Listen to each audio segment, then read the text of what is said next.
नमस्कार. पुढचं उदाहरण बघणार आहोत. त्याच्यात मध्य काढा असं सांगितलंय.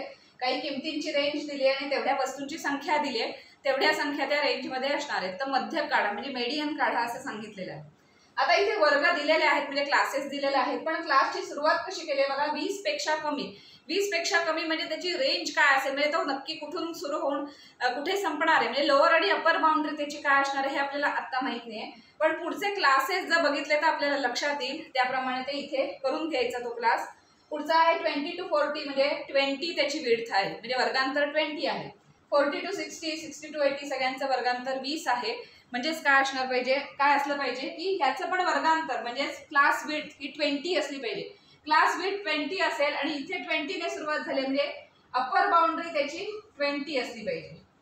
अप्पर बाउंड्री जर 20 असेल तर सुरुवात कशाने करावी लागेल, मग त्याला लिहूया आपण. अप्पर बाउंड्री त्याची 20 आहे म्हणजे सुरुवात कशाने झालेली असणार, 0 म्हणजे 0 to 20 असा असला पाहिजे.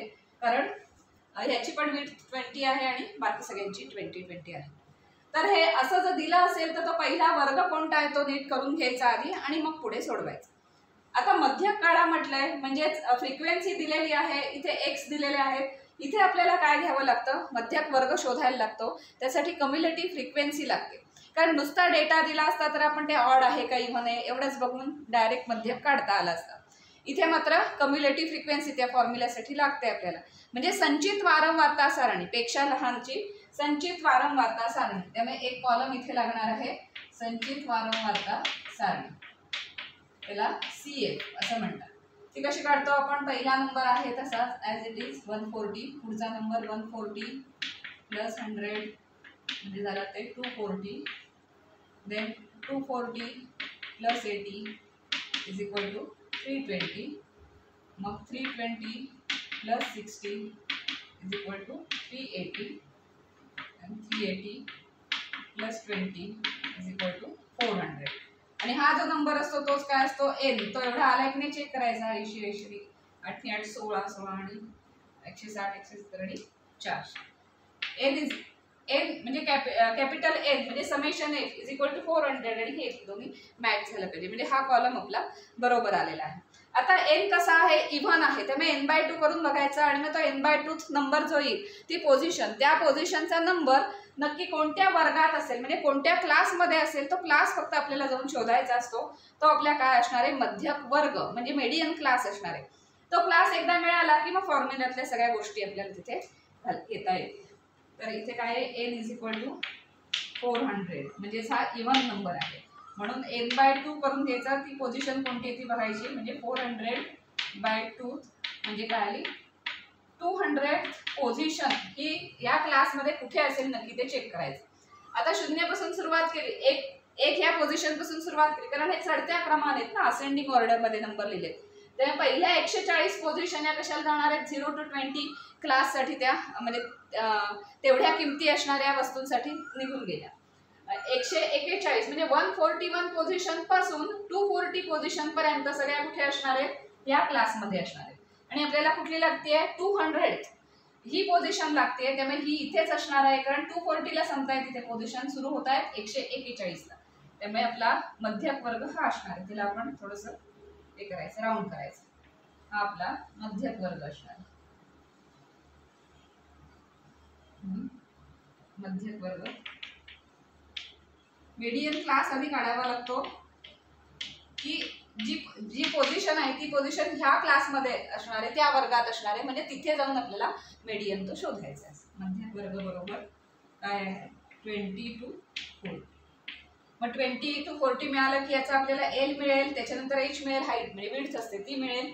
आणि एफ म्हणजे काय असतो, हा नंबर जो असतो तो एफ असतो. आणि कम्युलेटिव्ह फ्रिक्वेन्सी कोणती घ्यायची असते, मागच्या क्लासची. त्यामुळे ही आपण CF म्हणून घेणार, फॉर्म्युल्यात जे लागतं ते.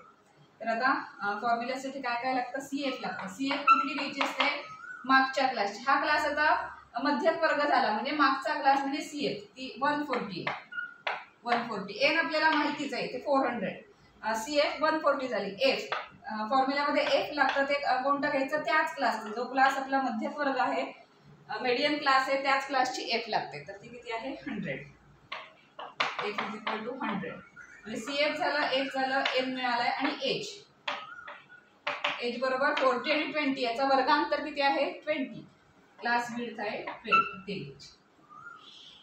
तर सगळ्या किमती मिळाल्या आहेत, फक्त आता फॉर्म्युल्यामध्ये घालायचं. म्हणून मध्यक बरोबर आणि फॉर्म्युला लिहून घ्यायचा L plus n/2 minus CF upon F आणि याला सगळ्याला इंटू एच बरोबर. एल म्हणजे किती मिळालंय, एल म्हणजे हे लोअर बाउंड्री, ती किती आहे 20, त्यामुळे एल बरोबर 20. जो मध्यक वर्ग मिळालाय त्याची लोअर बाउंड्री म्हणजे खालची मर्यादा असते ती किती आहे 20.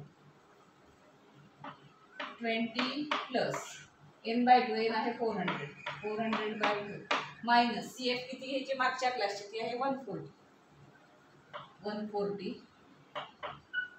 अपॉन एफ किती आहे त्या क्लासची फ्रिक्वेन्सी, ती आहे 100 इंटू एच, एच म्हणजे विड्थ, ती आहे 20 इज इक्वल टू 20 प्लस ब्रॅकेटमध्ये काय होईल हे 200 मायनस 140 अपॉन 100 इंटू 20.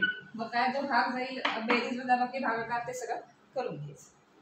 किती आला 20 प्लस 200 मायनस 140 म्हणजे आलं ते 60 अपॉन 100 आणि इंटू 20. आता याच्यात भाग जाईल हा 20 आणि 100 ला भाग जाईल, 20 एके 20, 20 5 100.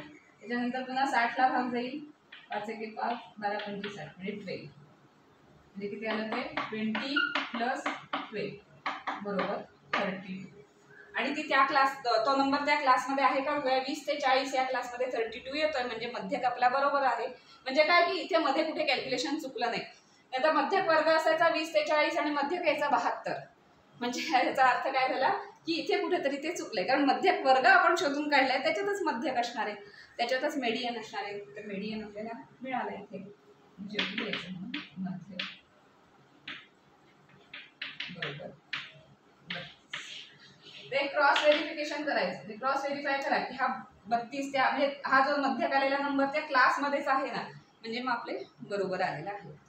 तर अशा पद्धतीने ह्या फॉर्म्युल्याने मध्यक काढू शकतो.